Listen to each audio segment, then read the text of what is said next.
Banana for scale. This is a huge metal blob. My client inherited it from a family member and, not knowing what it was, the blob was almost thrown away. Thankfully, it was brought to my shop instead. Can I uncover its secrets? Is it real gold? And if it is, how much gold is actually in there? It's really heavy. 533.3 grams heavy. Now, the first step in my investigation is to cut a small sliver off of this blob. I'm going to use my gold tester to find out just exactly what it's made of. Using an acid solution, this machine will tell me whether the metal is not gold, 10 karat, 14 karat, 18, etc. Dipping the sliver down into the acid well, I can see that it's very clearly reading 10 karat.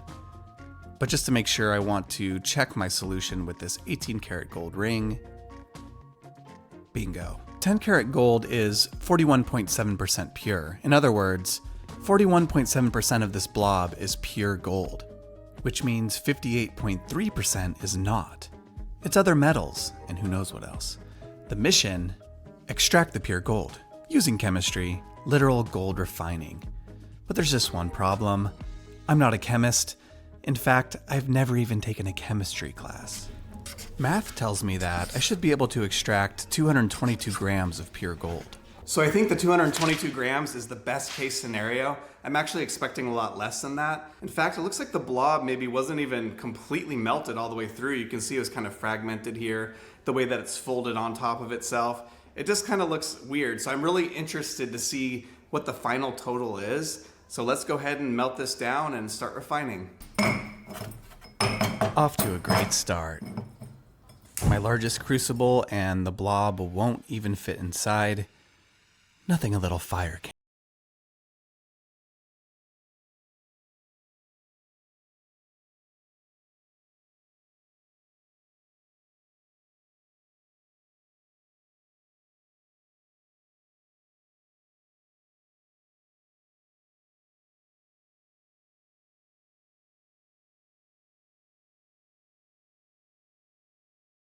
Sludge and flux has built up around this beautiful golden sun. I attempted to pour some out of the crucible. It didn't go super well, but it's already incredibly satisfying to see just how much junk has separated from the gold.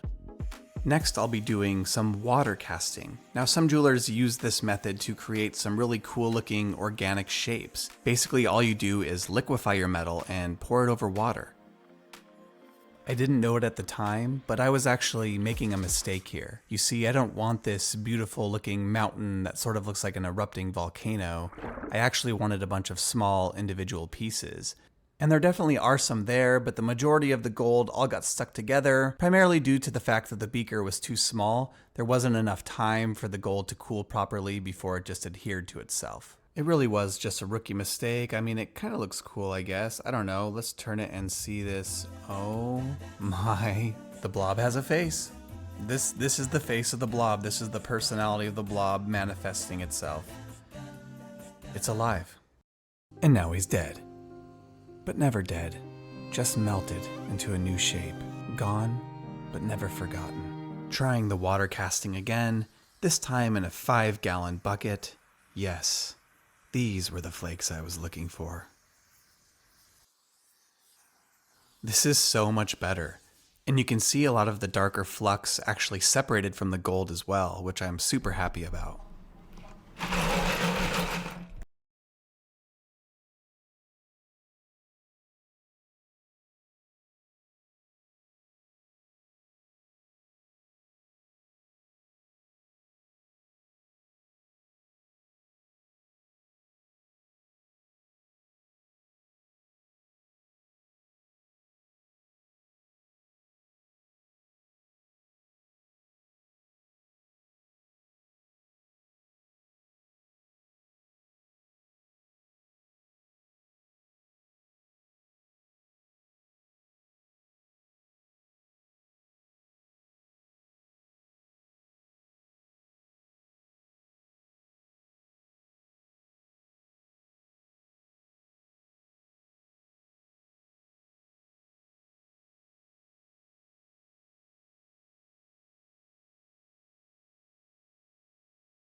dissolve.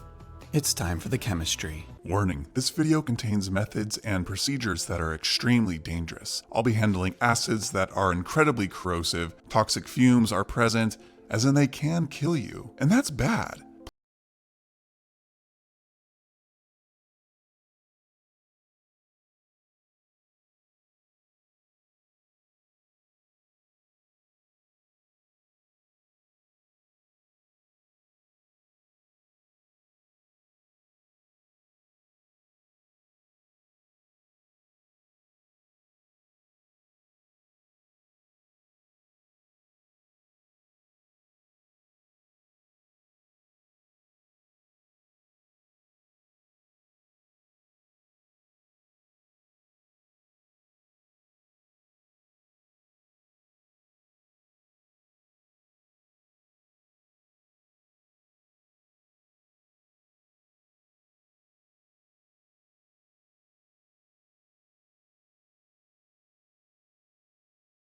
Vented fume hood. The orange fumes are an indicator that the reaction is still going on, so I let this boil for multiple hours until the orange completely dissipated.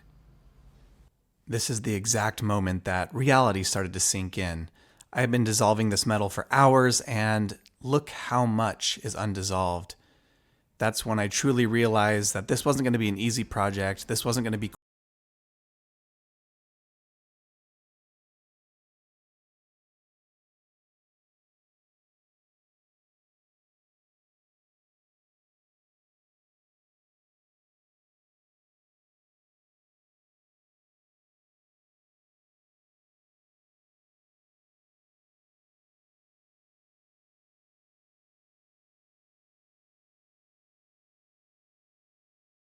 acid is completely boiled out of the solution, and this takes hours, but it's something that is going to be imperative for a later step in this video. Pouring off my second batch of liquid metal, I can see that the reaction did a lot better this time and a lot more material was dissolved. There's just a little bit left. I'm going to do this one last time.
Happy to get to this point in the project. I had sunk so many hours into it and already felt like I was almost done.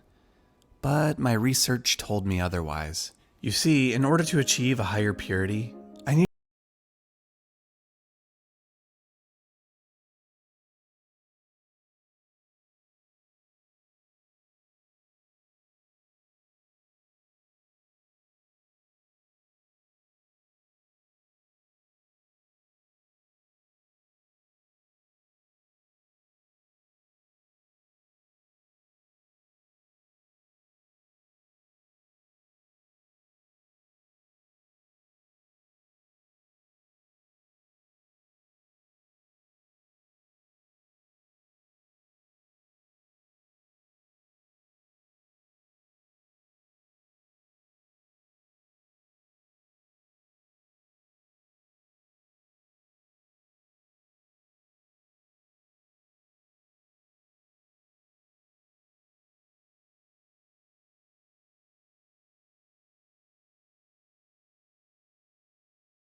precipitated?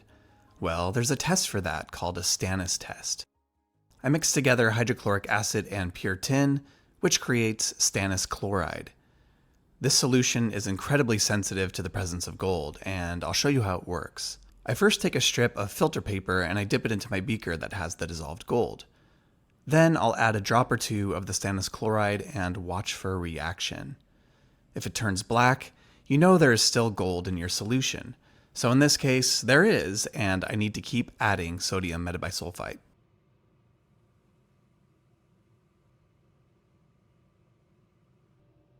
You want to be careful to not add too much of this, so I kind of decided to stop here for the night, let it collect at the bottom, and just try again the next morning with my test.